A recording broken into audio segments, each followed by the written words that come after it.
മകൻ അൻവയ് ദ്രാവിഡിനൊപ്പം club cricket കളിക്കാനിറങ്ങി മുൻ Indian cricket താരവും പരിശീലകനുമായ രാഹുൽ ദ്രാവിഡ്. ശ്രീ നാസൂർ മെമ്മോറിയൽ ഷീൽഡ് 3ാം ഡിവിഷൻ മത്സരത്തിലാണ് വിജയ ക്രിക്കറ്റ് ക്ലബിന് വേണ്ടി മുൻ ഇന്ത്യൻ ക്യാപ്റ്റൻ രാഹുൽ ദ്രാവിഡ് തന്റെ ഇളയ മകൻ അൻവയ്ക്കൊപ്പം കളത്തിലിറങ്ങിയത്.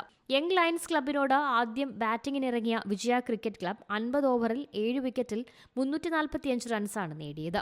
മത്സരത്തിൽ രാഹുൽ ദ്രാവിഡ് പരാജയപ്പെട്ടെങ്കിലും മകൻ അൻവയ് ദ്രാവിഡ് അർദ്ധ സെഞ്ചുറിയോടെ മികവ് പുലർത്തി. വിക്കറ്റ് കീപ്പർ ബാറ്റ്സ്മാനായ അൻവയ് 58 പന്തിൽ നിന്നും 8 ബൗണ്ടറികളുടെ സഹായത്തോടെ 60 റൺസാണ് നേടിയത്. രാഹുലും അൻവയും കുറച്ചുനേരം ഒരുമിച്ച് ബാറ്റ് ചെയ്തു. ഇരുവരും ചേർന്ന 17 പന്തിൽ 15 റൺസും നേടി. ക്രിക്കറ്റ് ചരിത്രത്തിൽ അച്ഛനും മകനും ഒരുമിച്ച് കളിക്കുന്നത് വളരെ അപൂർവമായൊരു സംഭവമാണ്. Sports desk C Malayalam news. ഏറ്റവും പുതിയ വാർത്തകളും വിശേഷങ്ങളും വിരൽ തുമ്പിലറിയാൻ സി മലയാളം ന്യൂസ് എല്ലാ ഡിജിറ്റൽ പ്ലാറ്റ്ഫോമുകളിലും ലഭ്യം.